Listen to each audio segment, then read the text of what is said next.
Hello, my name is Christopher Imhoff, and I'm a teacher at the Montessori School of Denver in Denver, Colorado, and honored to be a participant in this year's NAIS Teachers of the Future program.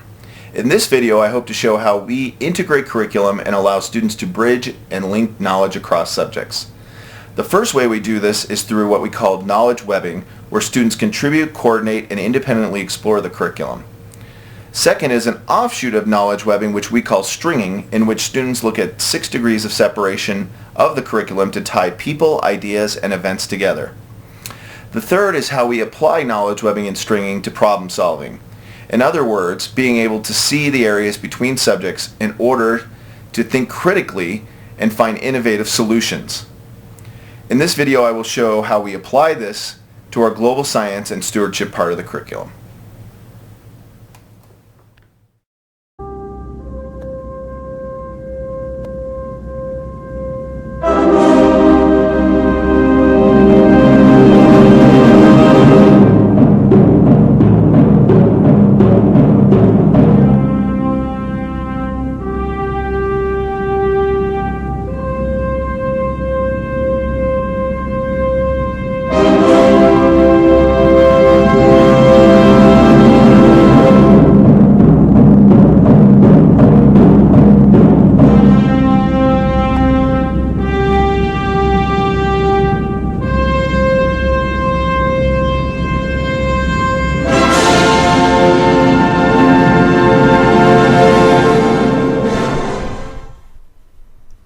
What you see here is a physical representation of our integrated curriculum, which we call the knowledge web. In a sense, it's a nonlinear timeline which reflects all aspects of our curriculum, from mathematics, geometry, literature, writing, media, grammar, physical science including chemistry, geology, astronomy, physics, biological sciences which include genetics, zoology, botany, and human health, as well as physical and cultural geography, civics, government, our specials program including music, art, and physical education. We also include what we call 21st century skill themes such as leadership, collaboration, service, entrepreneurship and economic literacy, innovation, technology, global science, and stewardship. First step of using the knowledge web is actually putting up the circles or nodes to the web. These are added to the web by teachers and students as information and knowledge is learned in the different classes or through independent research. The center of the web actually marks the beginning of human history, and it then stretches the different subjects to the present, which is the wall. The color of the circles or nodes indicates specific geographical regions. The second part of using the knowledge web is actually making the connections between nodes or taking a knowledge journey. I went from the Leaning Tower of Pisa. I'm following Leonardo da Vinci because I really like art and I like inventing stuff. So. What are you writing down? About his inventions and that he used as a golden ratio in his painting of the Mona Lisa.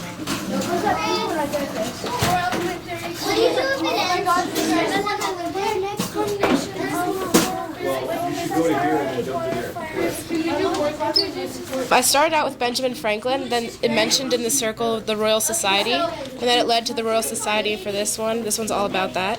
Then it led to the Royal Observatory. So I don't really know where this one's going to lead, because I think it leads over here. It goes all the way over to that side, it looks like. Because it gets all over the way.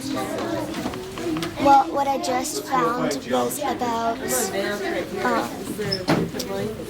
like how some statues have moved from different museums, leading off of the play of the Trojan woman, off of the Trojan that was happening during the Trojan War. Strands on here. For instance, if you were to go to one of these bubbles, you would click on it like this.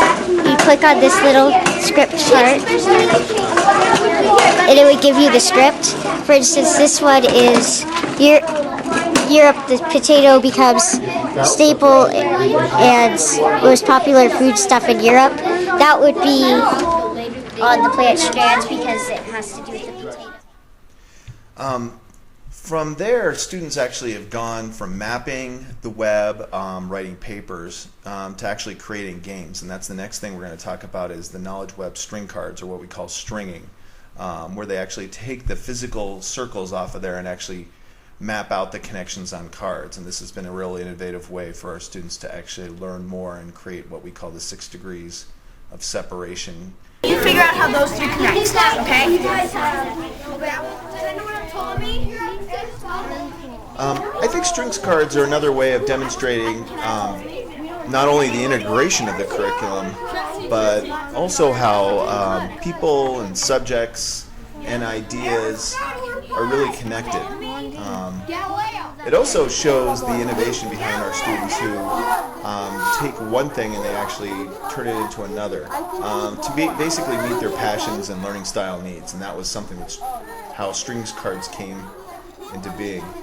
I also think this idea of webbing and stringing and discovering patterns in complicated networks is a real skill for the 21st century.